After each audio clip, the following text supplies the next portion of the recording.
Subscribe कीजिए F study class channel को और बेल आइकन को दबाइए लेटेस्ट वीडियो सबसे पहले देखने के लिए।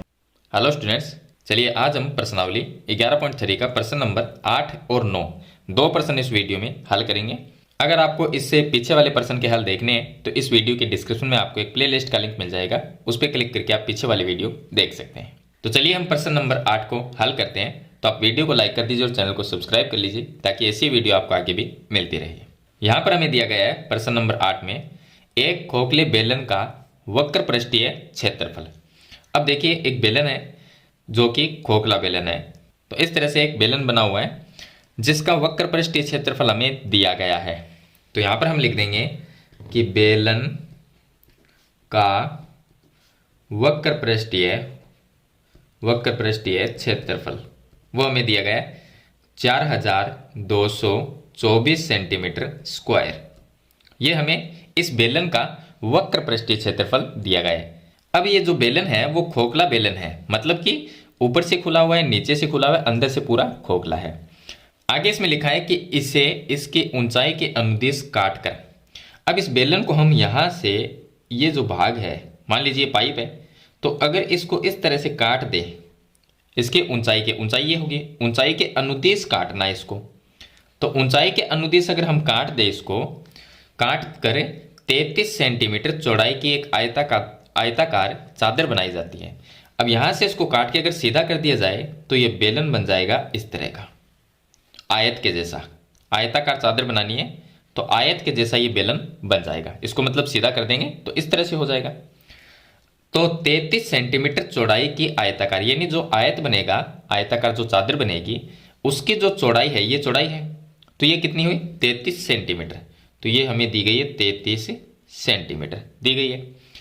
चादर बनाई जाती है। आयताकार चादर का परिमाप ज्ञात करना है। ये जो आयत है इसका हमें परिमाप ज्ञात करना है। तो ये आयत है और इसका हम परिमाप ज्ञात करेंगे। तो देखिए अगर यहां पर जो बेलन दिया गया है, बेलन का जो वक्र पृष्ठीय क्षेत्रफल है, यानी कि बेलन का जो क्षेत्रफल है वो क्षेत्रफल और आयताकार ये जो चादर है इसका क्षेत्रफल दोनों का बराबर होगा, क्योंकि हमने तो बेलन को काट के सिर्फ ये चादर बनाई है, तो दोनों का क्षेत्रफल तो बराबर ही रहेगा, क्योंकि हमने इसमें ना कुछ जोड़ा है ना कुछ इसमें घटाया है। तो जैसा था वैसा का वैसा हमने यहाँ पर बना दिया, मतलब एक बेलन से एक चादर ही बनाई गई है, तो इसमें के क्षेत्रफल में कोई फर्क नहीं पड़ता, तो दोनों का क्षेत्रफल बराबर होगा। तो मैं यहाँ पर लिख दूंगा कि चादर का क्षेत्रफल, जो आयताकार चादर है, चादर का क्षेत्रफल वो किसके बराबर होगा, बराबर हो जाएगा बेलन का वक्र पृष्ठीय क्षेत्रफल। तो बराबर में लिख देंगे कि बेलन का वक्र पृष्ठीय क्षेत्रफल, ये दोनों आपस में बराबर होंगे क्योंकि इनके क्षेत्रफल में कोई फर्क नहीं पड़ता। अब चादर का क्षेत्रफल तो हमें यहाँ पर चादर का जो क्षेत्रफल है वो क्या होगा। अब ये आयत है, मतलब जो चादर है वो आयत है, और आयत के क्षेत्रफल का सूत्र होता है लंबाई गुणा चौड़ाई, और बराबर बेलन का वक्र पृष्ठीय क्षेत्रफल 4224 दिया गया है, तो 4224 लिख देंगे। अब जो चौड़ाई है, आयत की जो चौड़ाई है वो 33 सेंटीमीटर है, तो चौड़ाई की जगह हम 33 लिख देंगे। तो यहां से लंबाई है वो निकाल लेंगे, तो लंबाई इंटू 33 और बराबर में आ जाएगा 4224। अब 33 का इसमें भाग चला जाएगा तो यहां पर आ जाएगा लंबाई बराबर में 4224 बट्टे में आ जाएगा 33। अगर इसके अंदर हम 33 का भाग देते हैं तो भाग जाएगा 128 बार, या आप पहले 11 का भाग दे के दे सकते हैं, उसके बाद में 3 का भाग, जो भी संख्या आएगी उसमें 3 का भाग दे देना, तो 128 आएगा। 128 सेंटीमीटर इसकी ये जो लंबाई है वो आ गई।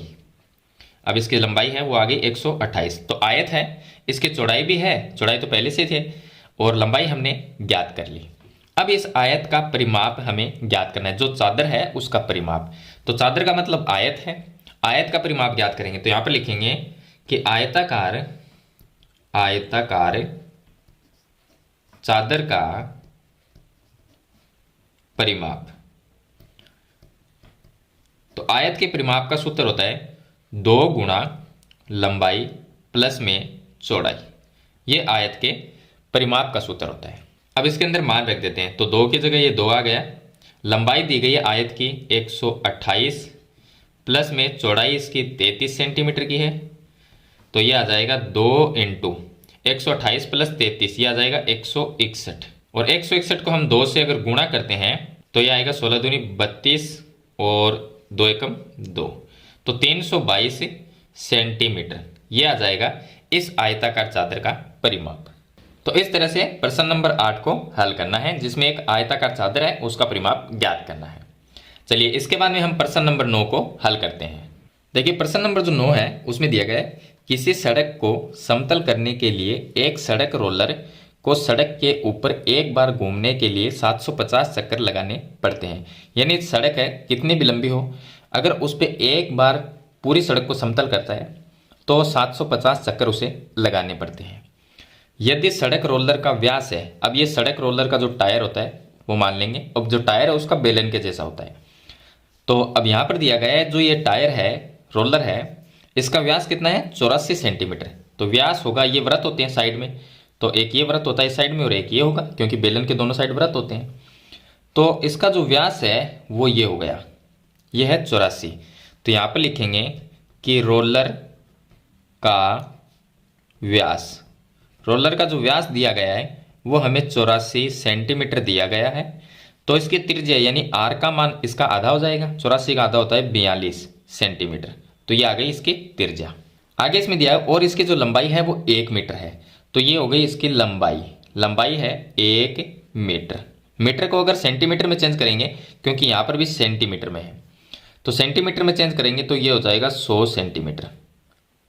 तो इसकी जो लंबाई है वो हम यहां पर लिख देंगे, लंबाई बराबर 1 मीटर, 1 मीटर बराबर 100 सेंटीमीटर। तो ये इसकी लंबाई हो गई।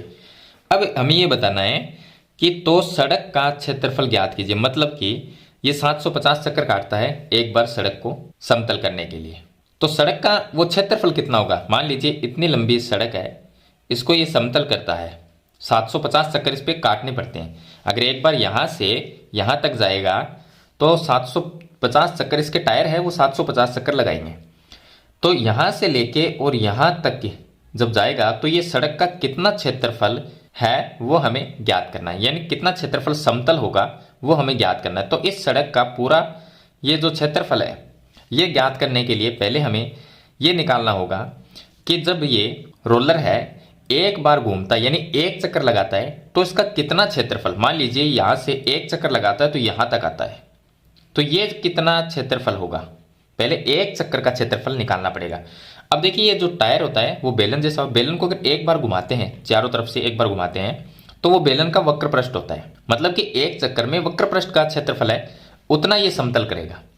तो हम निकालेंगे बेलन का वक्र पृष्ठीय क्षेत्रफल। तो यहां पर निकालेंगे रोलर का वक्र पृष्ठीय क्षेत्रफल। अब रोलर कैसा है, बेलन के जैसा, तो बेलन का वक्र पृष्ठीय क्षेत्रफल होगा 2 पाई आर और एच। अब 2 की जगह 2 लिख देंगे तो ये आ जाएगा 2 गुणा 22/7 पाई का मान होता है, और आर जो त्रिज्या है इसकी वो 42 है, तो ये आ गया 42 गुणा में ऊंचाई जो है वो 100 हो जाएगी। अब इसकी ऊंचाई मान लीजिए इसके अगर इसको खड़ा कर देंगे तो ऊंचाई हो जाएगी, और इस तरह से रखेंगे तो ये लंबाई हो जाएगी, एक ही चीज है, तो 100 सेंटीमीटर। तो यहां पर लिखना है 100। अब देखिए 7 का भाग 42 में देंगे, 6 बार चला जाएगा, तो ये आ जाएगा 22 को 2 से गुणा करेंगे 44, और 44 को हम 6 से गुणा कर देंगे तो ये आ जाएगा 264, 264 आ जाएगा, और जो 100 है उससे भी गुणा करेंगे तो 2 जीरो और आ जाएंगे, तो इतना सेंटीमीटर स्क्वायर, सेंटीमीटर स्क्वायर। ये क्या होगा, ये एक चक्कर का होगा, मतलब कि अगर एक चक्कर काटेगा ये रोलर है वो एक बार घूमेगा यानी एक चक्कर लगाएगा तो कितना क्षेत्रफल समतल होगा, 26,400 सेंटीमीटर स्क्वायर ये क्षेत्रफल समतल होगा। एक चक्कर में इतना होगा तो 750 चक्कर में कितना होगा, तो हम लगाएंगे यहां पर लिखेंगे 750 चक्कर में समतल किया गया सड़क का क्षेत्रफल। तो यहां पर लिखना है कि 750 चक्कर में समतल किया गया सड़क का क्षेत्रफल। इसके आगे आप लिख सकते हैं कि एक चक्कर का क्षेत्रफल, एक चक्कर का जो क्षेत्रफल है वो होगा 26,400। तो 750 चक्कर में जो समतल करेगा, जितने भी भाग समतल करेगा वो कितना होगा, तो 750 को हम एक चक्कर के क्षेत्रफल से गुणा कर देंगे। तो 750 चक्कर में जितना भी सड़क का क्षेत्रफल समतल किया गया है वो आ जाएगा। तो चलिए यहाँ पर हम लिख देंगे 750 और गुणा में एक चक्कर का क्षेत्रफल, तो 26,400 सेंटीमीटर स्क्वायर। अब देखिए इसको वापस मीटर में चेंज कर देंगे क्योंकि संख्या काफ़ी बड़ी हो जाएगी। तो मीटर में अगर चेंज करेंगे तो देखिए यहाँ पर हम लिखेंगे 100 × 100, ये लिखेंगे। तो 2 जीरो से 2 जीरो कट जाएंगे। अब 100 × 100 क्यों लिखा, क्योंकि ये सेंटीमीटर स्क्वायर है। अगर सेंटीमीटर को मीटर में चेंज करते हैं तो 100 का भाग देते हैं, लेकिन स्क्वायर में अगर क्षेत्रफल है तो उसमें 100 × 100 का भाग देंगे। तो 0 से 0 कट जाएगा और यहाँ पर 1 जीरो से ये 1 जीरो कट जाएगा। अब हम 264 को 75 से गुणा कर देंगे तो ये आ जाएगा 19,800 और बट्टे में ये 10 रह जाएगा। अब 10 का भाग देंगे तो 1 जीरो और कट जाएगा, तो ये आ जाएगा 1980 मीटर स्क्वायर, क्योंकि इसको हमने मीटर में चेंज कर दिया। तो इस तरह से आपको जो सड़क है उसका क्षेत्रफल ज्ञात करना है। तो मेरे ख्याल से ये दोनों क्वेश्चन आपको कंप्लीट समझ में आ गए होंगे। फिर भी इसके बारे में कोई सवाल या सुझाव है तो मुझे कमेंट बॉक्स में जरूर लिखना। पीछे वाली वीडियो के हल देखने हैं तो डिस्क्रिप्शन में लिंक है, उस पर क्लिक करके पीछे वाली वीडियो आप देख सकते हैं। अगर इस वीडियो में कुछ भी अच्छा लगे तो इसे लाइक और शेयर जरूर कर देना। इस चैनल पर नए हैं तो सब्सक्राइब करना। हम मिलते हैं नेक्स्ट वीडियो में, तब तक के लिए थैंक यू।